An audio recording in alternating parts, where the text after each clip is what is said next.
მოგზაურის დღიური იწყებს მოგზაურობას სამხრეთ-აღმოსავლეთ აზიაში, კერძოდ კი ინდონეზიაში.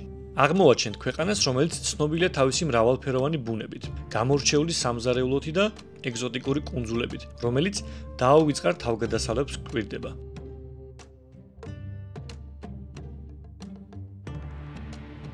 საქართველოს მოქალაქეებს ინდონეზიაში მოგზაურობისთვის ელექტრონული ვიზა გვესაჭიროება. ანგკეტის შევსებისას პირად ინფორმაციასთან ერთად ჭირდება რამდენიმე საბუთი. უკან დასაბრუნებელი ბილეთი. ამონაწერი ბანკიდან ანგარიშზე $2000-ზე მეტი თანხის არსებობის შესახებ. ფერადი ელექტრონული ფოტო 4x-ზე. პასპორტის მთავარი გვერდის ფოტო და მისამართი, სადაც ქვეყანაში ჩასვლისას გავჩერდებით. განაცხადის საფასური დაახლოებით $62 და 5 სამუშაო დღეში მზადდება.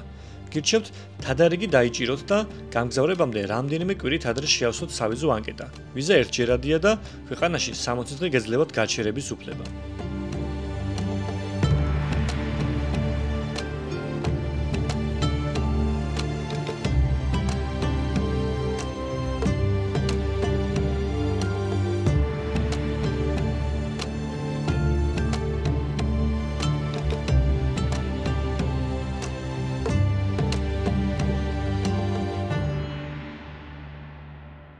და აი დადგა დრო რომ გავემგზავროთ ჯაკარტაში, ახლა ვიმყოფებით თბილისის საერთაშორისო აეროპორტში. გავიარეთ რეგისტრაცია, ჩავაბარეთ ბარგი და უკვე დაახლოებით 40 წუთში უკვე გავემართებით სტამბოლის მიმართულებით, სადაც გვექნება გადაჯდომა და უკვე იქიდან პირდაპირ წავალთ ჯაკარტაში. საბუთებზე ვიზის გარდა რა გვჭირდება, უკვე გზადაგზა გაგებინებთ ყველაფერს. ახლა კი გაფრენის დროა თურქეთისკენ.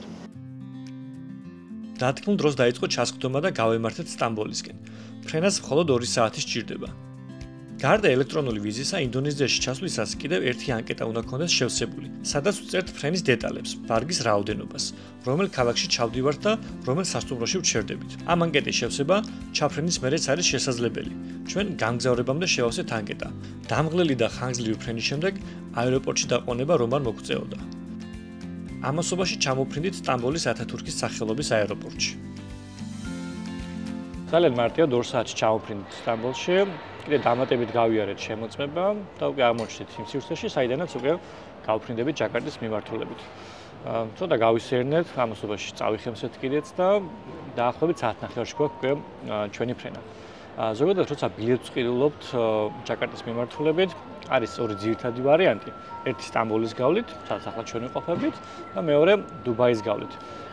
მართალია დუბაიდან უფრო ცოტა საათი სჭირდება ჯაკარტამდე ვიდრე სტამბოლიდან, მაგრამ როდესაც ბილეთებს ვამოწმებდით ჩვენთვის სასურველ თარიღებში, საკმაოდ დიდი გადაჯდომა უწევდა დუბაიში, როგორც პირველი გაფრინცეს, ასევე გამოფრინცეს, ამიტომ საბოლოოდ გადავწყვიტე, რომ სწორედ სტამბოლის გავლით ჩავსულიყავით. ფასებზეც რო თქვათ, რა თქმა უნდა, დამოკიდებულია, როდის შეიძენთ ბილეთს და რომელი სეზონისთვის, თუმცა რაც შევამოწმე, დაახლოებით $900-დან იწყება ორმხრივი ავიაბილეთი, თავისი ჩასაბარებელი ბარგით, 20-დან 25 კილომეტრია ძირითადად და გრძელდება დაახლოებით $1300-მდე. გულწრფელად ეკონომ კლასს, თუ თქვენ გსურთ ბიზნეს კლასი, რა თქმა უნდა, უკვე ბევრად ძვირია და დამოკიდებულია თარიღზეც, კომპანიაზეც და ასე შემდეგ.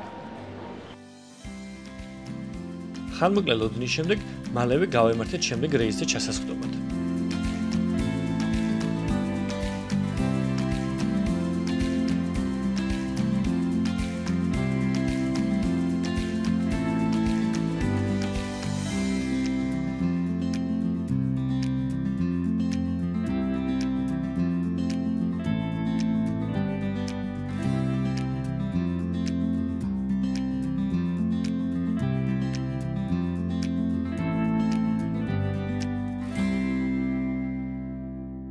ჩამოფრინდით. თვითმფრინავში ასვლისთანავე ფაქტობრივად ეგრევე გავითიშე და კარგად გამოვიძინე. ვიმგზავრეთ 11 საათი და 20 წუთი მგონი, მაგრამ ჩამოვიდით 2 მშვიდობით. რობიც აგერ დასვენებულია. პასპორტ კონტროლი ძალიან მარტივად გამოვიარეთ, იმიტომ რომ უშუალოდ მესაზღვრესთან არ მივსულვართ.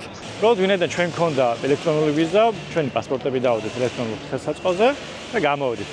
უბრალოდ ბარგს ველოდებოდით საკმაოდ დიდი ხანი, თუმცა თუ გავითვალისწინებთ იმას, რომ ასობით ადამიანი მგზავრობდა და თითოს საკმაოდ ბევრი ბარგი ჰქონდა, მაინც არა უშავს და ეს 1 საათიანი ლოდინი ღირდა. ახლა გავალთ გარეთ, გამოვიძახებთ ტაქსს და გავიმართებით სასტუმროსკენ.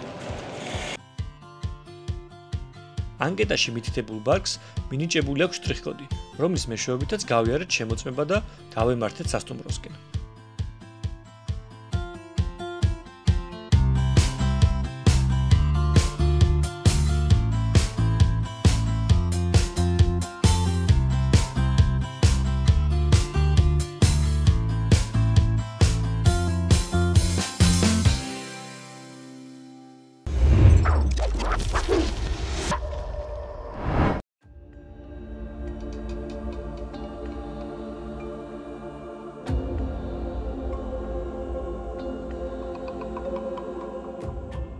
ინდონეზია სამხრეთ-აღმოსავლეთ აზიასა და ოკეანეთში მდებარეობს. ის ყველაზე დიდი არქიპელაგური სახელმწიფოა, რომელიც მოიცავს 17,000-ზე მეტ კუნძულს, მათ შორის გამოსარჩევია დიდი კუნძულები: სუმატრა, იავა, ბორნეო და ახალი გვინეის ნაწილი. ფართობის მიხედვით ინდონეზია მსოფლიოში მე-17 ადგილს იკავებს. კუნძული იავა მსოფლიოში ყველაზე დასახლებული კუნძულია. აქ ინდონეზიის მოსახლეობის ნახევარზე მეტი ცხოვრობს.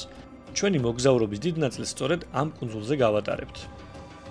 სახელწოდება ინდონეზია ბერძნული სიტყვებიდან მომდინარეობს: ინდოს და ნესოს, რაც ითარგმნება როგორც ინდოეთის კუნძულები. იგულისხმება ინდოეთის ოკეანეში არსებული ეს ტერიტორია. კარგად გამოვიძინეთ და გამოვიდით ქალაქ ჯაკარტის ქუჩებში. მოგზაურობისას 2-3 დღე მჭირდება ხოლმე ადაპტაციისთვის, ამიტომ დღეს ბევრი რაღაც დაგმილი არ მაქვს. რამდენიმე ადგილი ავარჩიე, რომელსაც მოვინახულებთ. შეხედათ ქალაქში რა სიტუაცია, თუმცა უკვე ხვდები რომ საკმაოდ დიდი ქაოსია, როგორც აზიურ ქალაქებს ჩვენ ვიახოვებთ. დანარჩენი კი ერთად ვნახოთ. ჯაკარტა ინდონეზიის უდიდესი ქალაქი და დედაქალაქია 1959 წლიდან. იმ დროიდან რაც ამ ტერიტორიაზე ხალხი დასახლდა, მას სხვადასხვა სახელი ჰქონდა: სუნდა პურა, სუნდა კელაპა და ასე შემდეგ. მათ შორის ყველაზე ცნობილია ბატავია, რომელიც ახლო წარსულში ჯაკარტამდე ერქვა. ქალაქს აქვს პროვინციული სტატუსი და მოსახლეობა 12 მილიონს აღწევს. თუმცა მეტროპოლიის ტერიტორია მოიცავს სატელიტურ ქალაქებს, ბოგორსა და დეპოკს. მისი მოსახლეობა დაახლოებით 35 მილიონია. ადამიანური განვითარების ინდექსის მიხედვით, ჯაკარტა ინდონეზიის პირველი პროვინცია და სამხრეთ-აღმოსავლეთ აზიაში უდიდესი მეტროპოლიტია.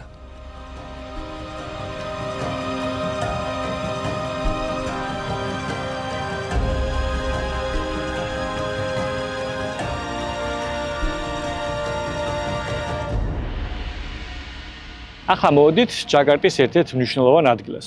ამ მოედანს ეწოდება მერდეკა და სწორედ აქ მდებარეობს ინდონეზიის ეროვნული მონუმენტი, რომელსაც ინდონეზიურად ქვია მონუმენტ ნასიონალ და შემოკლებით მონას ეძახიან. ეს მონუმენტი ეძღვნება ინდონეზიისთვის დამოუკიდებლობის ბრძოლას. მისი მშენებლობა 1961 წელს დაიწყო, გაგრძელდა 14 წელი და 1975 წელს საზეიმოდ გაიხსნა. მისი მთლიანი სიმაღლე 132 მეტრია. ეს ძეგლი დაგვირგვინებულია ოქროს ფოთლით, დაფარულია ცეცხლისალით, რომელიც განასახიერებს ინდონეზიელი ხალხის ბრძოლის ცეცხლოვან სულს. გარედან საკმაოდ მასშტაბური ჩანს, თუმცა შესასვლელი საით აქვს ჯერ ვერ დავინახეთ. ორი მხარე გამოვიარეთ ამ მონუმენტის. შემდეგ ორ მხარესაც გავიდით და ვნახავთ თუ იქნება შესაძლებელი ვნახოთ. ახლანდან დავათვალიერებთ. თუ არა და გარედანაც ვფიქრობ საკმაოდ საინტერესოა.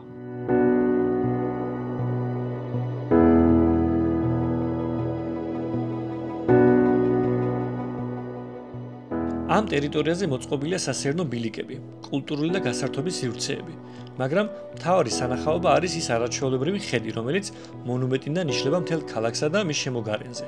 თუმცა ჩვენ არ გაგვიმართლა. შესასვლელის ძებნის დროს დაცვის თანამშრომელი მოვიდა და გვითხრა, რომ არა მხოლოდ კოშკი, არამედ მთლიანი ტერიტორია დაკეტილია და პარკის დატოვება მოგთხოვა. ოფიციალურ საიტზე გადამოწვეული მქონდა ინფორმაცია, რომ ამ საათებში შესვლა დაშვებულია. აჯობებდა დილით მოსულიყავთ. პრობლემა რომ არ შევქმნოდა.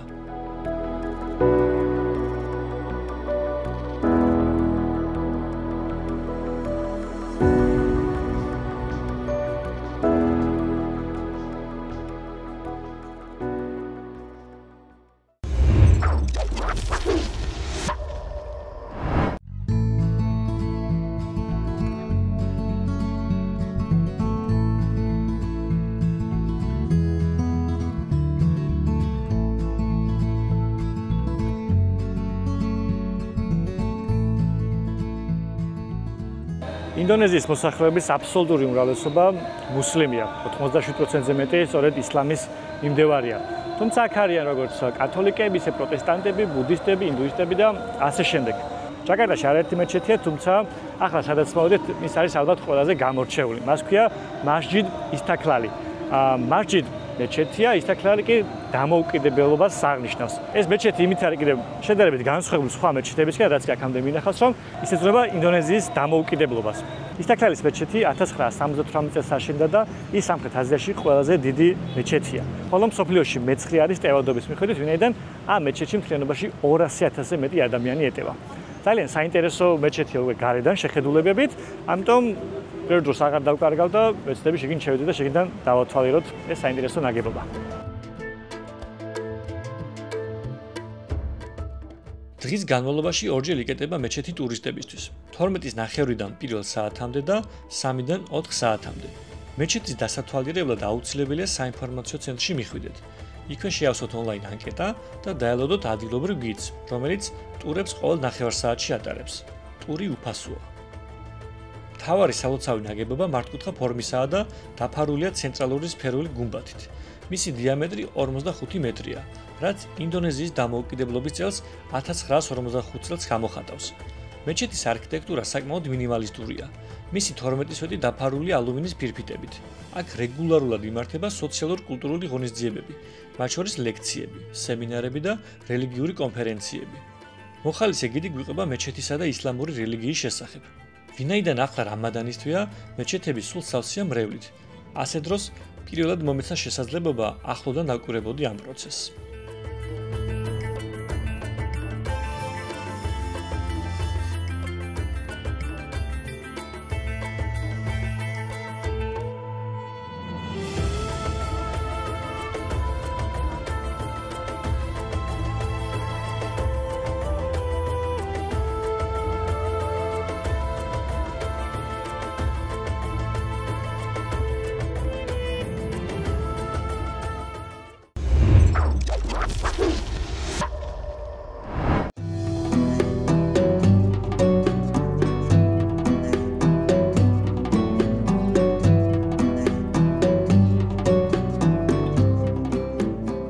ისთაკლალის მეჩეთის გადმოსწვერი ზუსტად ქუჩის მეორე მხარეს მდებარეობს შემოგან არსებული კათოლიკური ეკლესია.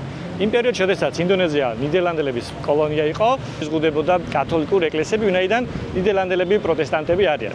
ხოლო მას შემდეგ, რაც ინდონეზია საფრანგეთის იმპერიის კოლონიის ნაწილი გახდა, აქ უკვე შესაძლებელი იყო აშენებინათ კათოლიკური ეკლესიები და მე-20 საუკუნის დასაწყისში 1901 წელს აშენდა ეს ნეოკლასიკური სტილით აშენებული კათოლიკური ეკლესია. გარდა რა თქმა უნდა ძალიან გავს ევროპულ ტაძრებს, რაც არაერთხელ გვინახავს ერთად, თუმცა შევიდეთ შიგნით და ნახოთ შიგნით როგორ გამოიყურება.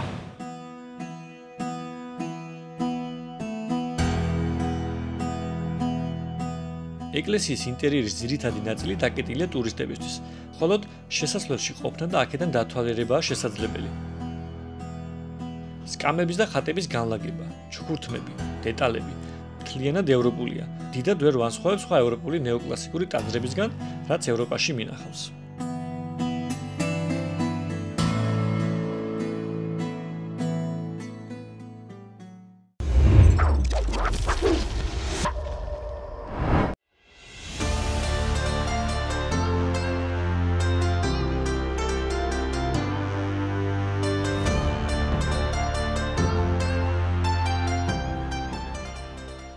აზიურ ქალაქებში ყოველ ფეხის ნაბეჯზე შეხვდებით გარე მოვაჭრეებს, განსაკუთრებით კი ღირსშესანიშნაობების მახლობლად. არც ეს არ ემარია გამონაკლისი. საითაც არ უნდა გაიხედოთ, ყველგან მოვაჭრეები არიან. ყიდიან ცივ და ცხელ სასმელებს, ტკბილეულს, ხილს, სხვადასხვა სახის ტრაფიკების მომზადების კერძებს. გადაადგილების ერთ-ერთი პოპულარული საშუალება სკუტერია, მაგრამ აქ სხვა აზიურ ქალაქებთან შედარებით დარეგულირებულია მათი მოძრაობა.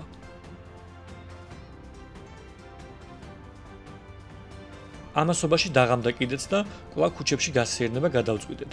ჩემთვის ძალიან კონტრასტული ამ ქალაქის დღისა და ღამის იერსახე.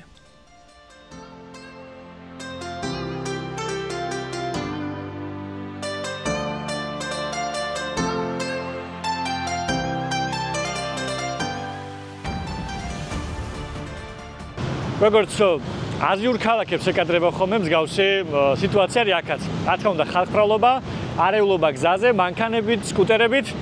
თუმცა რა თქმა უნდა, სიცოცხლე იგრძნობა და კარგია ამ დროს სეირნობა, ვინაიდან საღამოობით ტემპერატურა შედარებით დაბალია, სინესტეს არც ისე მაღალი, ამიტომ ბევრად სასიამოვნო ხდება ქუჩაში გადაადგილება, რომელიც ძალიან მიყვარს. თუმცა უკვე სასტუმროში დაბრუნების დრო, ვინაიდან ისევ ადაპტაციის პერიოდში ვარ და ჯობს სასტუმროში დავისვენო და უკვე შემდეგი დღეებიდან მოზღვეული ენერგიით გავაგრძელოთ ჩვენი ინდონეზიური თავგადასავალი.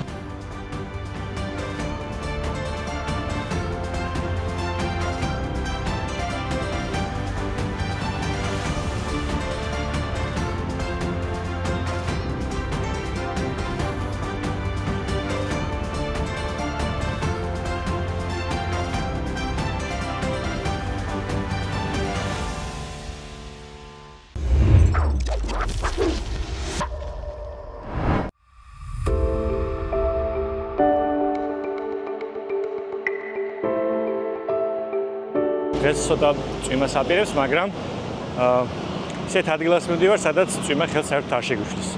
თუმცა მანამდე გადავწყვეტ, რომ ბანკი ვიპოვოთ და ფული დავახურდაოთ, ვინაიდან აქამდე ვიხდით ჩვეულებრივად საბანკო ვარათებით, მაგრამ უმჯობესია რომ კონდეს ნაღდი ანგარიშწორებითაც, ვინაიდან ზოგიერთ ადგილში აუცილებლად დაგვჭირდება ნაღდი ანგარიშწორებით გადახდა, ამიტომ უმჯობესია რომ თან კონდეს. ბევრ ადგილას არ აქვთ ხოლმე აზიაში ვარათით გადახდა.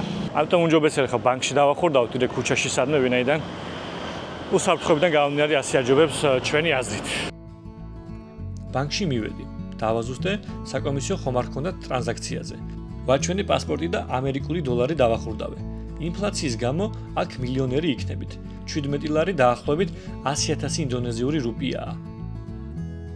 აქედან კიდევ ერთი ადგილის სანახავად მივდივართ. ყველაზე უსაფრთხო, კომფორტული გადაადგილების საშუალება ტაქსია. აპლიკაციის მეშვეობით ძალიან მარტივად გადავაადგილდებით. ფასებიც საკმაოდ დაბალია.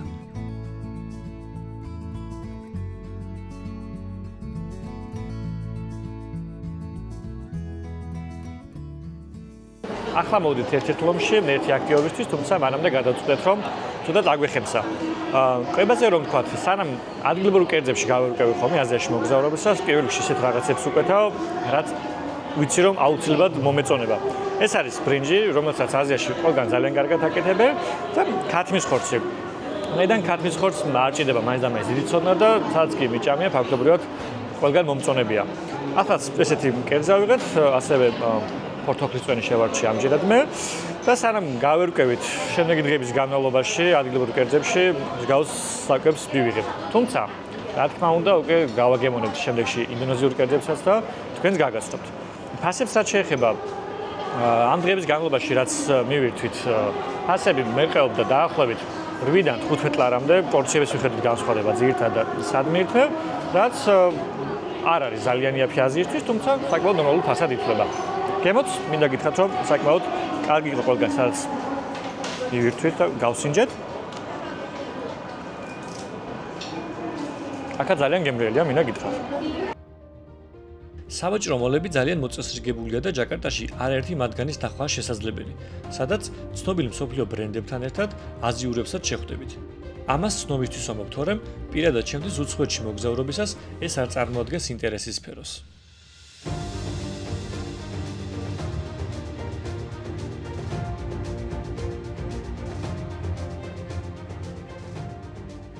ახლა შემოვიდით ჯაკარტის აკვარიუმში, სადაც უამრავი თევზის სახეობა შეგვიძლია მოვინახულოთ, რომლის საფასური არის სტანდარტული ბილეთის 185.000 რუპია, თუმცა რატომღაც გავკვეთეს 15%-იანი ფასდაკლება, არ ვიცი რატომ სიმართლე გითხრათ, თუმცა საბოლოო ჯამში გამოვიდა 30 ლარი, რაც ვფიქრობ, რომ საკმაოდ კარგი ფასი ასეთი სანახაობისთვის. აგვიხსნეს ყველაფერი, თუ საერთოდ წავიდეთ, რა უნდა დავათვალიეროთ. ერთხელ ვარ ნამყოფი ესეთ აკვარიუმში და ახლა ძალიან მაინტერესებს აქ რა დაგვხდება.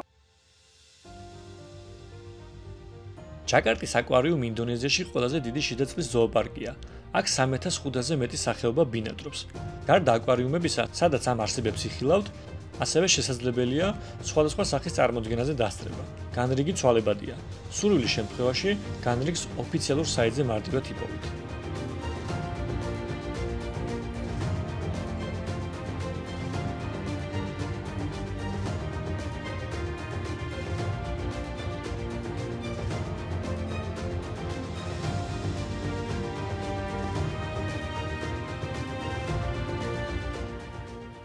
ფაქტობრივად ახლა სასიკვდილო ნომერს ვასრულებ, ვინაიდან გველს უნდა შევეხო, რომლებიცაც ძალიან მეშინია ზოგადად.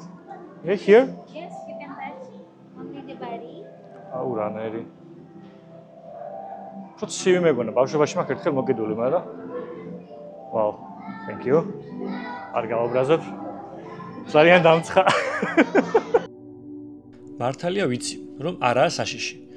მაგრამ მაინც მეუფლება შიშის გზნობა. საბოლოოდ იმაზე მარტივი აღმოჩნდა, ვიდრე წარმოვიდგენდი. ვაგრძელებ აკვარიუმის დათვალიერებას. წყლის ქმნილებებთან ერთად აქ ხმელეთის ცხოველებიცაა. ვფიქრობ, ყველა ასაკის ადამიანს მოეწონება ამ ადგილის დათვალიერება.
ახლა მოვედით ჯაკარტის ერთ-ერთ ძველობაში, რომელსაც გლოდოკი ეწოდება. ის ჯერ კიდევ მე-18 საუკუნიდან, უფრო ზუსტად 1740 წლიდან დასახლდა ჩინელებით და იმდროინდან მოყოლებული აქ ძირითადად მხოლოდ ჩინელები ცხოვრობენ. დროთა განმავლობაში ის გადაიქცა სავაჭრო ცენტრად და დღემდე აქ არის როგორც ღია ბაზრები, ისე დახურული სავაჭრო სივრცეები. სუვენირებიდან დაწყებული აქ შეგიძლიათ შეიძინოთ როგორც ბოსტნეული, ხორცეული, თევზეული, მათ შორის ტექნიკა და ერთი სული მაქვს დავათვალე, რომ ვინაიდან აზიაში მოგზაურობისას განსაკუთრებით მიყვარს ასეთი ადგილების მონახულება, ამიტომ ჩვენც ახლა ვიღებთ აქეთ მიმართულებით გეს და ვნახოთ რა ხდება. წავედით.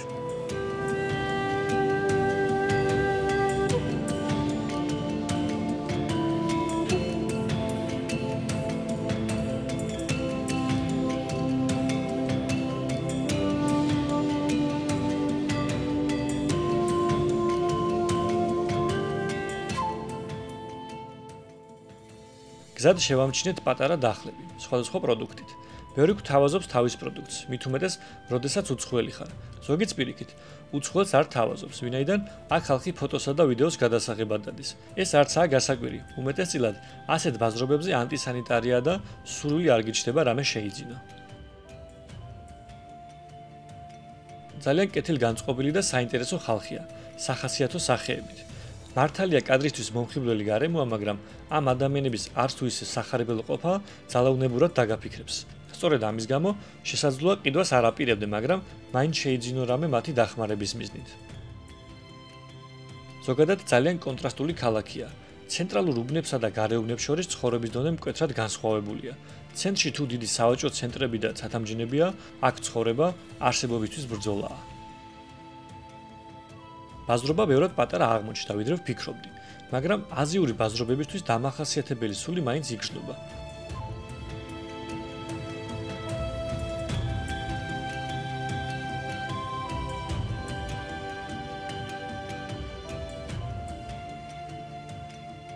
მოძრაობთ რა თქმა უნდა დიდ ქაოსში, რომელსაც არ უნდა გაიხედოთ ყველგან ბაზარი, მანქანების მოძრაობა ის ადგილებში რომ ვერც კი წარმოვიდგენთ. თუმცა ერთი პლუსია აქ ამ ადგილს სხვა აზიური ადგილებისგან განსხვავებით, ჩემი გამოცდილებით, ნია ვიძვრის ხოლმე და არც ისე ცხელა, იმის მიუხედავად რომ ახლა 32 გრადუსია. ძირითადად სავაჭრო ცენტრები არის დახურული, სადაც თანამედროვე მოწყობა არის, შეიძლება ასე ვთქვათ, მხოლოდ 1-2 ადგილი იყო, სადაც ღიაცის ქვეშ იყო და გავიარეთ, იქნებოდა როგორც ნახეთ, სხვადასხვა ბოსტნეული თუ ხორცის ნაწარმი. ამ უბნიდან კვლავ ჩვენ სასტუმროში დაბრუნდებით. ხვალიდან ჯაკარტას ვტოვებთ და ვაგრძელებთ ახალი საინტერესო და ეგზოტიკური ადგილების მონახულებას.